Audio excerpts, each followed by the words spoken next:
I remember walking outside and I just sat there and I was reading the test and it said I was pregnant. My heart just dropped. I was just like so scared and so much fear came in me. Like I was just like, what's gonna happen now? Everything in my life has changed. It doesn't matter what route I take, everything has changed now. I knew that was rock bottom because I was homeless, I was a heroin addict, I was in a state-funded rehab, and now I'm pregnant and I don't really know the father. I was so incredibly broken, just crying and weeping. All I could do at that moment, I just cried out to God and I looked up into the sky and I said, God, please help me. I can't do this any longer. And he answered me and he said, come with me and you will never have to go back to this life again. I was born and raised in California. I was born into a Christian home with very loving parents. They provided everything for me and my siblings. It was a very stable home, and Jesus and God and Bible stories, that was very, very prominent in my home. And we were always going to church. That was every Sunday, going to church, reading the Bible, and they provided a really, really healthy environment for me and my siblings. They put us into sports. I played volleyball in high school, Girl Scouts. We went on many vacations. Just a really, really blessed life. And when I was probably about 12 to 13 years old, I started feeling some resentment to Christianity, to the faith, and not really understanding what it was about, why people just kept talking about God, the worship songs, just kind of standing there like, not understanding it at all. And I started resisting it. I was like, I don't know if I like this. I don't know if I like being forced to go here to church every Sunday. During that time, a lot of depression started, and I started feeling extremely depressed, like just very low, and that there was no purpose for me in life. I had low self-esteem, bad body image. It just came on, and it came on pretty hard, and I started just hating myself and hating life in general. Did you feel comfortable with sharing that with like your parents or anybody? Yes, I did. It was pretty obvious, so they could see that there was something wrong with me, and so they put me into counseling to speak to a counselor, and I was diagnosed with depression.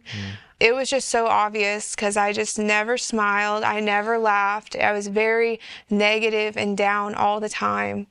And so when I was about 14 or 15, it increased, and like I got this spirit of rebellion, and everything that like authority, teachers, my parents, they told me I had to do this, I couldn't do that.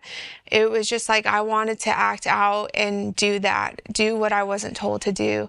Anything that my flesh wanted to do, I wanted to do that. And I realized that with Christianity, there were so many rules in a sense, like we couldn't drink, smoke, cuss, hook up with people. And nothing about the Christian faith like seemed attractive to me. It was the world that I wanted to live in. And when I was in high school, I started smoking cigarettes. It started with cigarettes, ditching class, smoking cigarettes. Then I started smoking weed and just going and hanging out with people, and people my parents didn't want me to hang out with. And then I started drinking as well, and I had some issues with teachers and being suspended from school. So it was really hard for my parents, and they knew that I was just going against everything they were saying, and I wasn't listening. I was very disrespectful, and we decided that I would go and live with my uncle when I was a junior in high school, and I would then move to Orange County. And I decided I wanted to do that. And so I ended up moving to Orange County to live with my uncle. And I finished out high school there. It was good. I still was smoking cigarettes, and I kind of started drinking heavily. still dealing with that depression, but I just knew that like doing any kind of substance or anything, it took it away, and it was kind of like exciting for me. I graduated, and at this time I had a fake ID, and that fake ID enabled me to just go into any liquor store and buy anything that I wanted, and it worked every time. It started creating a pretty bad habit of drinking. And when I was 18, I didn't have any desire to pursue college, like go to any college, but my parents really wanted me to, so I tried. And I went to a community college for a semester, and I ended up dropping out. I didn't like authority, and I didn't want to be under. I said, I don't need school. I don't need this. I could just live however I wanted to. So at that time, I started living with some people, and we just basically started living for the weekend. It was just, we can't wait to get to Friday so we can just get dressed up, go out, go downtown, go to these clubs and bars, and that's what we lived to do. I just embraced it fully. It was the world, and it was what I wanted. I was 18, and this group of friends that I was hanging out with, they said, well, let's go move to Arizona. We can get a house there. And the way that it was described to me was that Arizona is just like California, like in the partying sense, it's just a desert style. And they're like, we can still party out there. It's gonna be really wild. And I said, okay, I'm down, let's go. So we all moved out there. We lived in this house. And just 2 weeks later, after moving there, I got a DUI. And I was underage, and it was an extreme. I blew like a .187, and it was bad. And that was the first time I got introduced to the court system. And that's when I had to go to jail, and just all these fees, classes, everything. And at that point, I said, this is it, nowhere's ever going to hire me. This is bad that I got a DUI at this age. My car is taken. And I got real low, and this is when I started to really not care about anything, my life, anyone. And there was this guy sleeping on our couch. I started hanging out with him, and he was just sleeping there because he had nowhere else to go. And it started with like, he had some pills. I remember seeing them, and I was like, well, they don't look that bad. They're prescribed, hospitals give them out. So I knew it was probably bad to take them without a prescription. But since they were legal in a sense, I said I would take them. And it was just like Xanax and Adderall, and that's all it was. And then one night when we were all going to this house party, me and my roommates, we were all getting ready to go out, and so all my roommates left, and it was just me and this guy. And I'll never forget, we were in our kitchen, and he pulled out some foil, and it looked like just white, like crystal on it, and he was smoking it. And he said, do you want to hit this? And I said, well, what's it going to make me feel like? And he said, it's just going to make you feel like Adderall. It's going to be like you just took a bunch of Adderalls. You're just going to feel very awake and alive and just up. And after that description, I was just like, okay, I mean, why not? And so I took a hit, and for the next 24 hours, I was just up and just up, and there was like sensory overload, and you just felt like it was probably the best feeling of my life. That's what it felt like at the time. And I remember a few days later, I was recovering, and I remember going to him, and I asked him, I was like, what was that we smoked the other night? And he said it was meth. And I was just like, what? Like, I was like, really? And I didn't know, like, the first thing I thought of was the DARE classes from when we were younger, and how bad, like, the DARE classes made it out to be, which it is. And I was like, wow, that's really bad. But that high was so addicting that I didn't care. And I said, can we get more? And he said, yes. And that's when just a full-blown addiction started. For the next year of my life, I was just heavily involved in meth every single day, just smoking it day and night. I was up for weeks at a time. You wouldn't eat. I lost like 20 pounds. you start deteriorating. Everything in you just start dying on the inside. I started doing things that I never thought I would do, just going to casinos, hanging out with drug dealers, just doing wild things, dangerous things, going to pharmacies, just doing anything, just and everything. And it just came on heavy, and it came on quick. And a year later, I remember I was in my apartment at the time, and I just looked at myself in the mirror, and my face was like all picked out, and I just was all sucked up. And I just like looking at myself, and I'm like, wow, you're a meth addict. Like, Wow.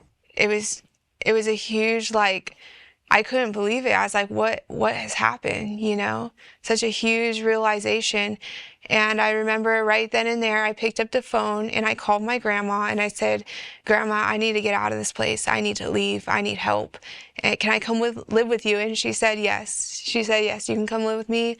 My grandma and uncle, they came and picked me up, and I moved back to California.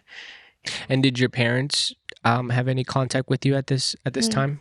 Yes. So during this time, my parents, when I was 18 years old, they moved overseas because they are missionaries. And so they moved to Africa, and they were serving God there. And my family knew I was on drugs, and they knew things were going really bad.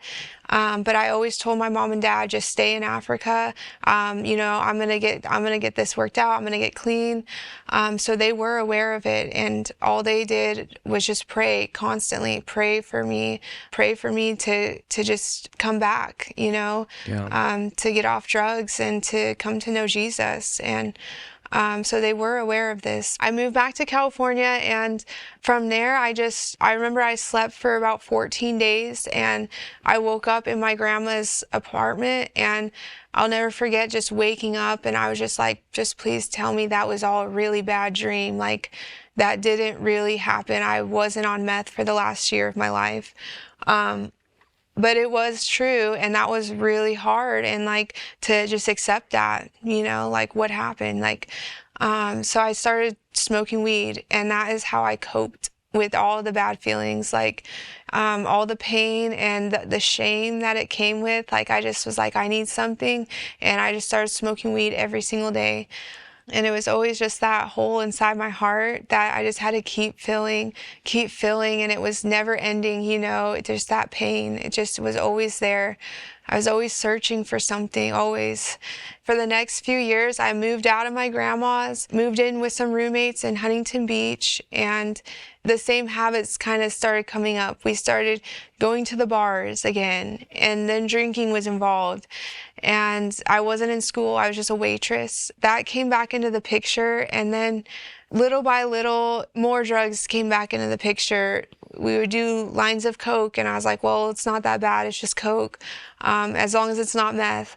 And then a little more, and then ecstasy, and then we're rolling, and it just came back. It came back again, just this, just so I was just looking for something, you know, and I thought that I could find it in the world, and I thought that that's how I would have joy and happiness, and just by feeling it, you know. So I was probably about 20, I don't know, at this time I was like 22, and I was at my friend's house, and there was these like apartments around us, and we went downstairs to his neighbor's garage, and they just racked out some lines, and like in my mind I said, well, it's Coke, you know, I can do a line of Coke. And I did a line of it, and it was meth. And so that's when I was like, instantly I knew it was meth, and I was like, oh man, like, and the guy knew, but he just didn't say anything. And then I was like, and then it just came back, all of it came back full force again. And then I ended up going to that man's garage all the time, just getting high, just any time of the day, any time of night, just going. And he became my meth dealer for the next few years. And I was just living fully like how I wanted to live, and just, I was really consumed by the drugs. And I remember thinking, like, there's no way I'm getting off these. Like, I remember looking at people, and we're all just doing meth, and I'm like, this is my life, like, this is where it's at. Little by little, then prescription meds, I started taking oxys, Norcos, Percocets, all of them, just started taking, and I got a heavy addiction to opioids. And then I had to start selling the pills to like make money, and that was my life. I was in the drug game. A situation happened, and it was really bad, and I knew my boyfriend's uncle. I knew that he was a heroin dealer, and I only ever smoked meth with him. And so I remember I called him one night, and he was living out of his van, and I just said, "Hey, can I come and like smoke?" And he said yes. And I go into his van, and I'm like, "Can I smoke heroin?" And he's like, he didn't want to give it to me at first, but then he ended up giving it to me. And from there, everything got darker. Everything got a lot darker and a lot more serious. And you just when you start doing heroin, you start doing things that you never thought you would do. You start stealing and just any way to get money. And heroin, it just made you so numb on the inside. Like, you're just so numb, and you really don't care about anyone around you, your family. You don't care about anything but yourself, and you're high, and how are you going to get high every single day? I lost the apartment that I was living in because all my money was going to drugs, and I started living out of my car. And it was so bad, and I called my grandma, and I told them, I said, I need to get help. And she said, okay, we're going to call rehab. And so she called me one day, and she said, Whitney, this rehab has opened, and there's a bed, and we need to go right now if you want to go. And I said, okay. And I thought about it. I said, okay, I know what this means. I'm going to leave this area, leave this drug life, and go to this rehab. And I decided, I was like, I want to try and get clean. And she told me that this is a Christian rehab. And I said, okay. I was like, okay, that's, I was like, I don't know, like what, but all right, I'll go. And so she came and picked me up, her and my uncle, and we drove 6 hours north in California, and we went to this rehab called Teen Challenge. And at Teen Challenge, I went in there, and I just started kicking. I was just withdrawing from all the drugs, just all the side effects. They were just fully on. I remember I just felt like so dead, and I just felt like death. And I remember the ladies there, they just kept coming to my bed, and they just kept saying, do you need anything? Like, what can we get you? Can we get you water? Do you need this fan right here? Do you need another blanket? And I just like, why do these women care? Why do they love me? Like, they don't even know me. And I remember sitting there, and I saw about like 4 or 5 women just grouped, like there was bunk beds, and they were just standing there by the bunk beds. They had all these tattoos, and they just looked like they just came off the streets out of prison, but they were just standing there, and they were just laughing, and they just had all this happiness and joy, and they just loved each other. And I remember looking at them, and I said, I know Jesus is real because of what I was seeing in them. Jesus revealed himself to me by those women. And I said, there's no way they're happy, and they're not on any substances. They're not using. How do they have this joy, And a few days later, I just remember kicking so hard, and I was like, I just need to go get dope. I was like, I need to leave. I need to go get high. And Whitney, for people who don't fully understand what you're going through, what were you feeling? If you could describe it in a little bit of more words, when it came to the withdrawals, what was that like? If you could describe it. Oh yes. So when you withdraw from heroin, it's like the flu times 100. Like you're shivering, you're shaking, you're freezing, but yet you're sweating, and you're sweating like repulsively, and your legs get very irritable. Like you want to keep moving your legs. Like it's like restless leg syndrome.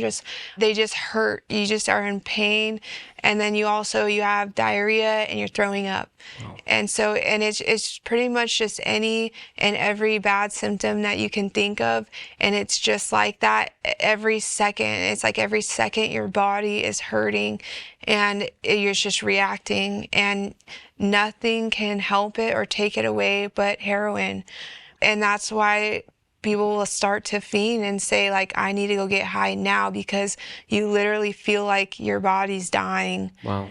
And that's what I was feeling, and that's why I said I need to go get high. I said I can't do this for another 5 minutes. Like, I need to go get high because that's how bad it was.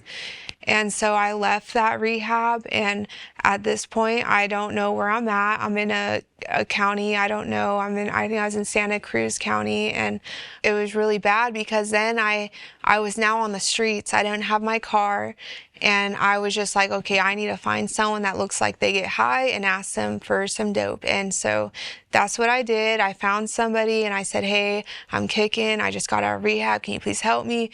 And this person, yeah, we went and got heroin. And then from that point on, I was just sleeping outside, and it started a whole journey of homelessness, and the drugs were worth it. And it blows my mind, like, why would someone do that? But the high had such a stronghold on my life, like on any drug user's life. It's just, it's like you are compelled to do this. Like, it's almost like something's controlling you and you're forced. And it's like, it's very, very hard. It's a stronghold, and it's hard to get out of. And so I would go into I went to detox for 14 days. My dad actually flew back from Africa, and he took me to detox. I made it 14 days. I got out. I went to another rehab up in Humboldt County, so I was all the way up 12 hours north, all the way in Northern California. And that was another teen challenge, another Christian rehab. I went in there, and same thing, I had to leave. I had to leave just a few days later because I said, I can't handle this. And when I left up in Northern California, that's when things started getting really, really bad. And I was not only sleeping outside, I was sleeping in hotels. I was just stealing and just anything I can to get high, just running around with people, like dangerous people, and in bad situations. And my parents, they knew that I was sleeping outside. I mean, I told them I'm homeless right now, but I always said, don't worry, I'm gonna get clean. Like, I always felt in me that I was gonna get clean somehow. I remember I was outside with this girl. She was homeless too. And we were just stuck. We were just like, man, we really need to get some dope, and we don't have any money. And she's told me, she said, you can come with me, and we can go to my friend's house, and it's this guy, and he'll get us high for free. And I said, really? And she said, yes. And I thought about it. I was like, okay, well, if that's the case, I want to go with you. I want to get high. And so we went into this house, and I remember walking in, and there was a few other girls in there, and we just met with her friend, and we went into his bathroom, and we just started smoking and getting high. And then he said, why don't you come back? And I said, okay, I would like that because I just got high for free. And I was like, yeah, I'll come back. And so we left, and I don't know how much later, but I went back, and that's when I realized that it was more than just getting high for free, that he was charging girls, and it was prostitution. And I remember just being in that house, and it was just so dark. Like, I've never felt darkness like that in my life. I mean, there's just girls just shooting up, just laying there, like it was just death. And for the next few months, that's when I started just prostituting, because it was just a way to get drugs, and that's all it came down to, and that's all I had to do. And it was really hard. And so it got so bad in those memories, and I said, I need to leave, I need to get out of here. Like, this is getting bad. It was already bad, but it just was amplified. And so my dad's friend, he contacted me, this Christian guy, and he said, Whitney, there's a rehab in San Francisco. I can get you a Greyhound bus ticket, and you can go. And I said, okay, I want to go. I need to go, because I've never felt death so the presence of so much darkness as I did in that city. And I said, I will get on the bus and go. I got on the bus. I got the Greyhound bus ticket. I got on the bus, and we started traveling. We started traveling down south, and the bus stopped at a McDonald's. Everyone got out and ate and everything, and I still had drugs on me, so I went and was getting high in the bathroom, and the bus left. and it had all my stuff on it. I was just like, oh man, I walked outside and I was so angry, and I was like, why is this happening to me? Like, I'm just trying to go to this rehab and now I'm stranded with nothing. I was scared, and so my first instinct was I need to go hitchhike a ride and catch up with that bus and get to where I'm going. And so I went to this Walmart and I approached this man. He was older, he had gray hair, and I just walked up to him and I was just crying and I said, can you please help me? I said, I'm trying to get to this rehab and the bus just left, and I'm stranded. I don't even know where I'm at and I don't have anything. And this man just looked down at his phone and he said, yes. He's like, I'm going to help you. Let me just call my wife really quick. And I said, okay. And so we got into his truck and he started driving me down to San Francisco. And all this man could talk about was Jesus and God and ministry. I was like, why is this guy talking about Jesus again? And just being reminded of God, you know. I looked at him and I said, so you know God is real? And he said, yes. He said, God is real.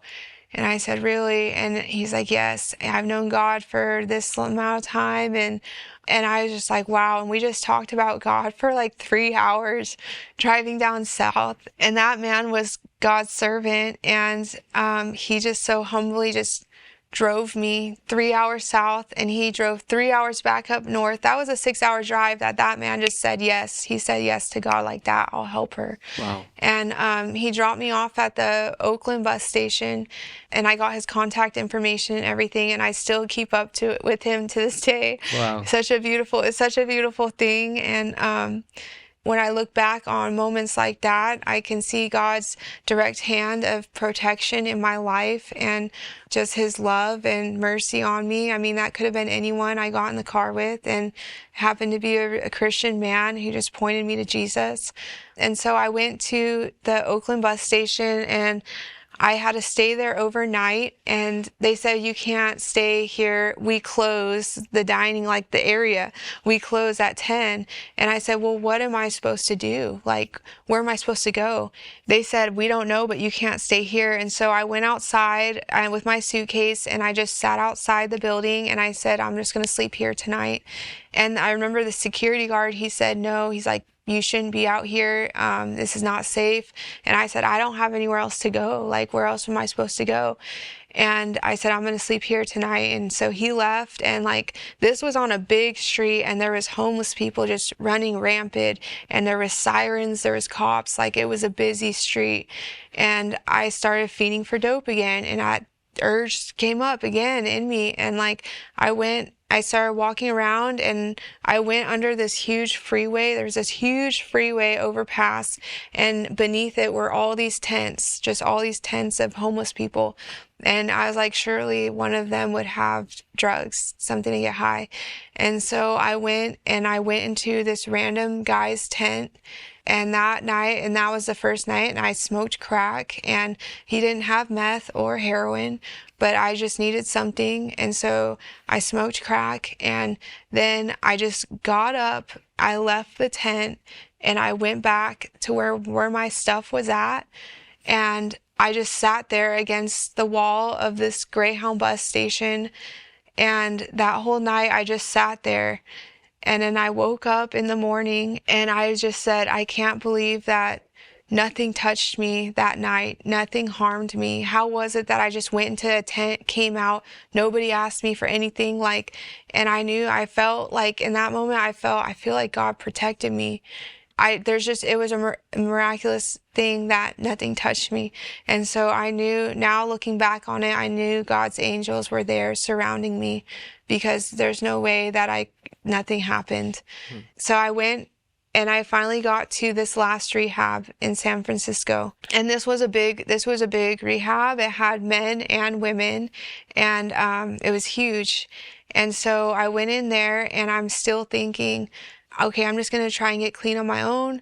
God was still kind of in my mind, because I could remember the seeds that were planted and watered along the way, but I was still not fully ready to live for God.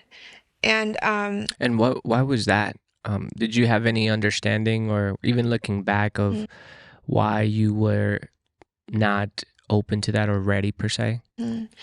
I wasn't ready because, to be honest, like, I wasn't ready to surrender to him. Like, when he calls us, he says, you have to lay down your life, pick up your cross, and follow me. And that means everything. And that meant everything. That meant cigarettes, sex, drugs, alcohol. And there was still those things I was just holding on to. I couldn't let go of them. I didn't want to. And so in that moment, you remembered that from what you had learned when you were little? Like you understood that, or you just understand that now today? I understand that now today, but I remember that I wasn't ready to just be fully surrendered living for God. Like, that desire wasn't there yet. You know, I was hearing about it, I saw him, but it wasn't there. I made it 30 days into that rehab, and that was the longest I've been in years. And at this point, I'm 25 years old. And I just remember I was very excited. I was like, oh, this is working. I'm getting clean. I can do this. And then it was about 4 or 5 weeks in, and I felt that I was pregnant. And I was like, oh no, like, this is really bad. Like, so somebody gave me $20 and they said, just go downtown, get a pregnancy test. And so I did. And I got the pregnancy test, and I went into the Starbucks bathroom and I took it. I remember walking outside, and I just sat there, and I was reading the test, and it said I was pregnant. And my heart just dropped. I was just like so scared, and so much fear came in me. Like, I was just like, what's going to happen now? Like, this changes everything. From this moment on, everything in my life has changed. It doesn't matter what route I take, everything has changed now. And I knew that was my rock bottom. I knew that was rock bottom because I was homeless. I was a heroin addict. I was in a state-funded rehab, and now I'm pregnant, and I don't really know the Father. I was so incredibly broken, just crying and weeping. I remember all I could do at that moment, I just cried out to God, and I looked up into the sky, and I said, God, please help me. I can't do this any longer. And I knew when I cried out to him, I knew I was talking to him. I knew it was just a direct conversation to him. And he answered me, and he said, come with me, and you will never have to go back to this life again.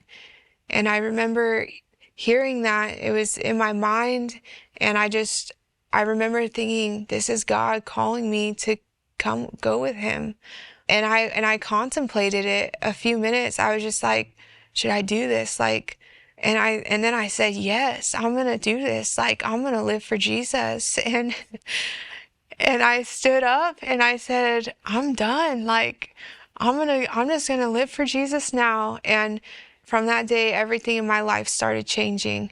I was born again, and I received the gift of his Holy Spirit, and I had peace. I didn't know what was going to happen next. I didn't know a month, 5 months, 6 months from there what was going to happen, but I just knew somehow things were going to be okay. And so I went back to the rehab. I told them I was pregnant, and they then transferred me to a maternity home. At this point, things in my life started radically changing. My eyes and my ears, I felt like I could see different. And like, I went and I had this huge desire to read a Bible. So I found a Bible in the rehab. I started reading it, and I could understand what it was saying. And like, I remember reading passages of like Romans 8, where it says there's therefore now no condemnation for those who are in Christ Jesus. And I remember reading this and reading that Jesus is the way, the truth, and the life, and no one comes to the Father except through him. And when I heard that when I was younger, I never understood it. But now I understood that. I was like, wow, he is the way. And it says that you will know the truth, and the truth will set you free. And I was getting set free. I was like, wow, Jesus is going to set me free from this. And I was just undone. I was just overwhelmed when he told me my sins are forgiven. and all these sins that I've committed, that I was just being forgiven of them, and that I experienced his love in such a great capacity, and it just overwhelmed me. And I couldn't believe that the God of the universe loved me, and that he wanted me, and that I was forgiven. I had to tell the father of the baby. He was also in that rehab, and I told him, and he wanted me to have an abortion. He didn't want the child. And I said, I don't want to do that. And I started thinking about adoption. I started thinking about placing the baby in adoption, because I wanted the baby to have a mom and a dad, Christian parents that knew God. That was so important to me, for the baby to just be raised in that environment. I went and I contacted an agency in North Carolina called Christian Adoption Services. And this lady, she said, we're going to help you. Her name's Cheryl. And she said, we're going to help you. And she just loved me so much through the phone. She said, we usually don't service people in North or South Carolina, but we're going to help you. And I said, really? And she said, yes. And she was just so kind, and she cared about me, and she didn't even know me.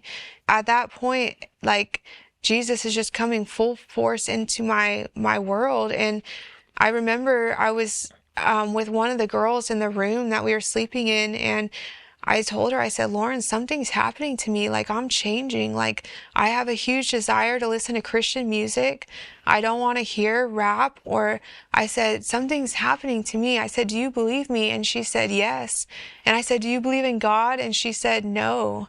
And I said, really? And she said, I just don't know about that. But she said, I do believe that something's happening to you.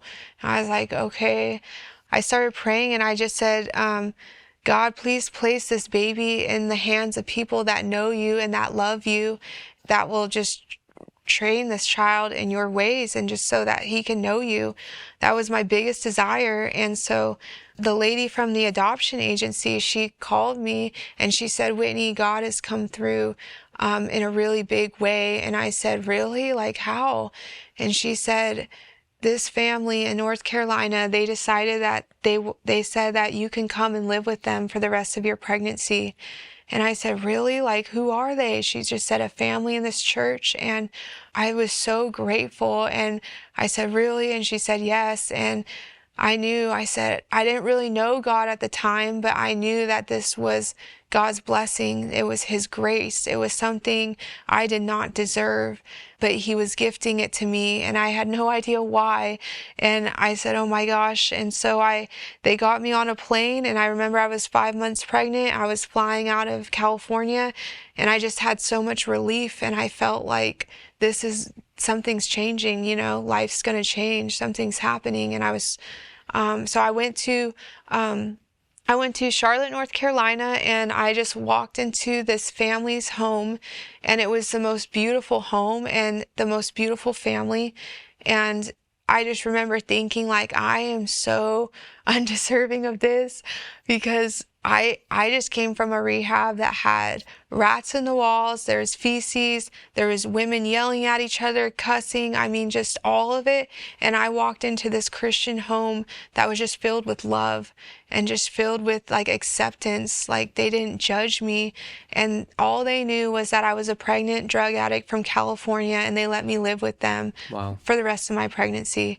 And I just created such sweet memories with these people, and they're my family now, and they just welcome me back into their home anytime.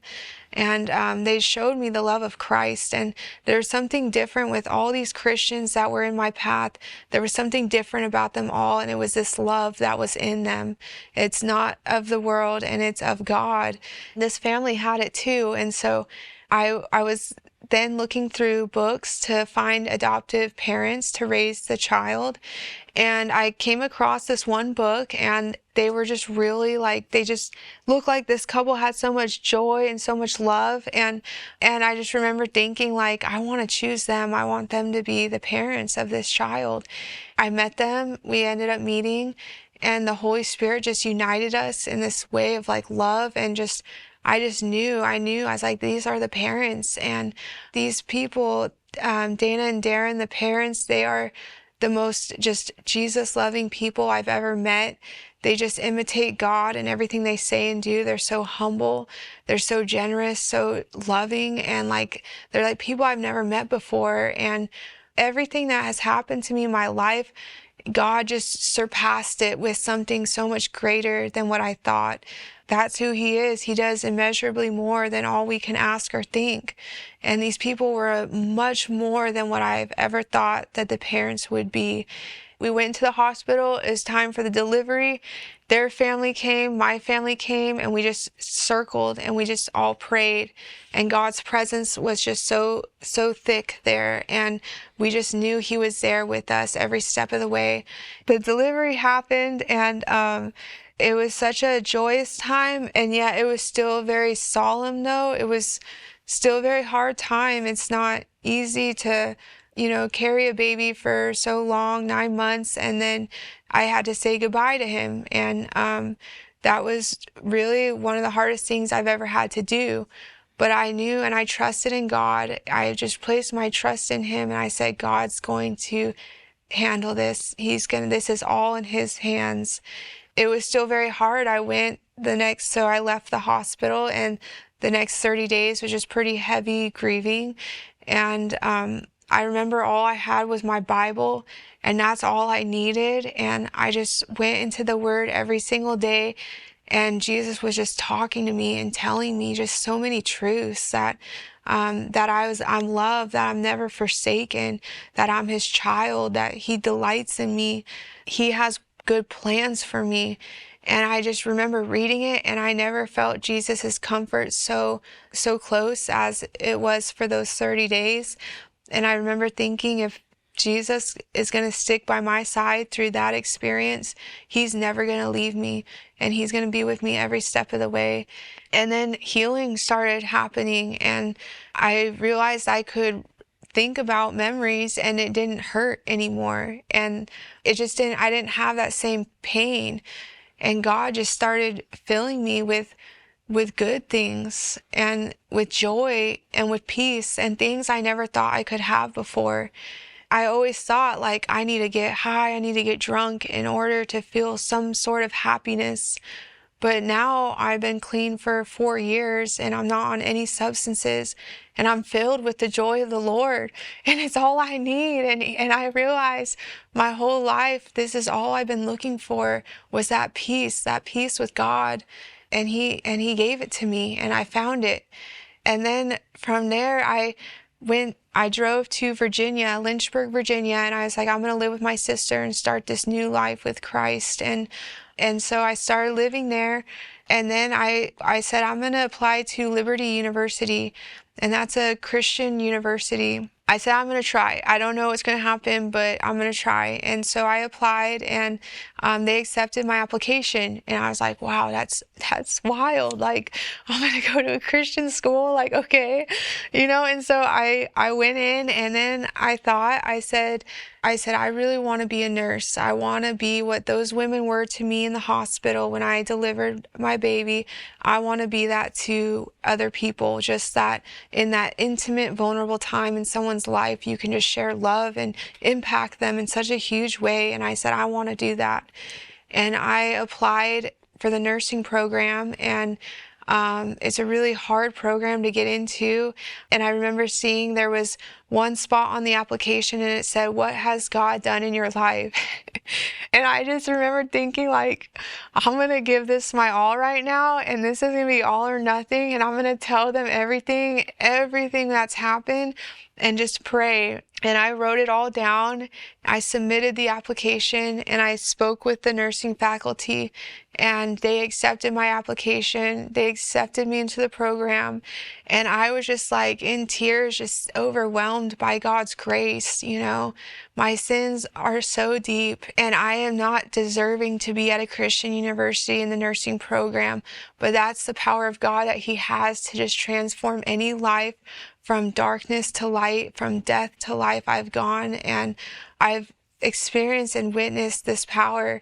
And every day I'm so undeserving of this life. And so I graduate next semester, and I'm really, really excited about that. And every day I just praise Jesus for revealing himself to me, for changing me, for redeeming my life, and just his work on the cross that means everything. And this is literally the best news that anyone could ever hear, to hear that all these things that you've ever done in your life, that you are not guilty, the gift of eternal life with Jesus. And so I'm changed. I'm changed now. Amen. Mm-hmm. Whitney, did you have an opportunity to speak with your parents about your testimony, right, about everything that has happened? And what's your relationship with them today? Mm-hmm. I've shared my testimony with them. They've been very, very in it every step of the way. And my relationship with them now is I love them. Like, my whole life, like, prior to Christ, I was against them. I didn't like what they stood for. They were standing for God. I didn't want to conform to that. That's what it was all my life before knowing Jesus. And then when I met Jesus, I realized my parents, they were right this whole time. Everything they taught me, they were right. And so now we are just united in the spirit. We have spiritual conversations. We connect on a spiritual level, and it's deep, and I love them, and they've been the best parents to me. And everything I ever did was on my own, out of my own ignorance, out of my own everything, like rebellion and sin. It was all me. My parents are wonderful people, and we have a beautiful relationship now. Wow. When it came, I know you said you've been off drugs. You've been for what, 4 years? Yes, 4 years. Glory to God. Yes. Has the devil ever tried to use that against you now in your walk with Jesus? Has there been any temptations or any thoughts? And how have you dealt with that, if any? There has been temptations, and the enemy will just put you down and just say, oh, you can't do this, you're a drug addict. What are these people going to think about you? But the way I've combated that is with the Word of God. And when you read that God sees you with His righteousness, that surpasses anything that the enemy can tell you, that you're not worthy, that you're dirty, that no one's ever going to like you. All those lies, when the moment you open God's word and it says, I've redeemed you, I've called you by name, you are mine, I delight in you, like, you know that your worth, when you find your worth in Christ, you know it, and you can actually then walk in confidence, not be swayed by the ways of the enemy. There has been temptation, but I honestly can say now that I would never go back to drugs. After I taste the goodness of God, there's nothing in me that's like, I want to go back and get high. I don't want to suppress what I'm feeling now every single day. I'm filled with the fruit of the Holy Spirit, and I would not want to ruin that with getting high or getting drunk. It's not worth it. Come on. How's your relationship with your son now and the family that took him in? I think it can be a little bit hard for people to understand that situation, because it's not a common situation that we hear of, right? It's either abortion or people have the child and they just kind of struggle through and just trust, right? Yes. But for you kind of went this different route of actually finding a family, and the Lord helping you find a family that could take in the child. And so how's your relationship with him today and the family? Yes. So my son, he is going to be 4 years old, and his name's Maverick. The relationship I have with them is so beautiful and so united, and it's an open adoption, and so I see him every few months. I speak with Dana and Darren, the parents, almost every week. We're always messaging each other, encouraging each other. We know that God has been a part of our story, and we're always looking for ways to glorify Him. And it's really a matter of trusting in God through it all, through the whole process. If all of our eyes are fixed on God, it's just smooth and it just flows, and there's no jealousy, there's no anger, there's no resentment, but just love. And that is what holds us together, is just that love, and knowing that it's a beautiful thing. And I know that my baby was never really mine. It was always, before the foundation of the world, it was for Dana and Darren. That was their kid. And so I realized that, and this was all part of God's plan from the beginning. Wow. Mm-hmm. Whitney, who is Jesus to you? There's so many words that I could use to describe Jesus. He's my Savior, my Redeemer, my healer. He's who gave me life. He's who loved me enough to take me from darkness and just place him in his light. He's full of mercy towards people, towards me, and he's my everything. And I'm here just to live for him and to glorify his name here on earth until I see him in heaven. When I met Jesus, I knew that I have purpose now. This life, I was just kind of wandering. I was lost, in the world. And when I met him, I was like, I'm safe. I'm found. I'm his. Like, I know who I am. All before that, I didn't know who I was, and now I do. And he's everything to me. He's who I live for. Mm-hmm. Whitney, for anybody who is going through what you had gone through when it came to addiction, Mm-hmm. when it came to relapsing, what is a word of encouragement that you can give to that person that is currently in that situation? I would say that do not lose hope. As hard and as much as you think that there's no way out of this, that you're going to be struggling with this for the next years of your life, I'm here to testify that there is freedom. There's freedom from it all.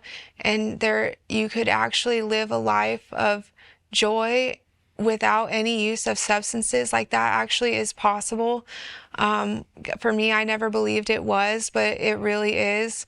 And I would say just to seek God wholeheartedly, truly weigh out the cost of the lifestyle. Like, is it worth it?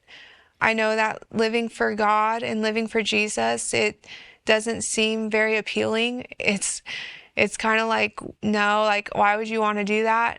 But I know that it is so worth it. There's nothing better than this in life. There's nothing better the way I feel from the moment I wake up to the moment I lay my head down. There's nothing better. There's no high that's greater. He fills, and that's what everyone's looking for, is to be filled. And it's through Jesus that you can feel that. Now, Whitney, for people who know someone who is in that situation, when it comes to being addicted to drugs, or just being lost, and in a helpless, or what people may consider a helpless place. What is a word of encouragement that you can give to those people who are caring and want to help in some way, but don't really know how to go about it? I know that prayer is necessary in these situations, and I know that through my experience, I know I burdened my family greatly with pain and suffering from my actions. I know that they remained steadfast in the Lord through it all, and they placed their faith in God to save me, and they just kept praying for that, and God will come through if you just keep praying and seeking Him. It's hard because you want to love the one that's sick, whoever's with this sickness and this disease of addiction. You want to love them, and by loving them, helping them.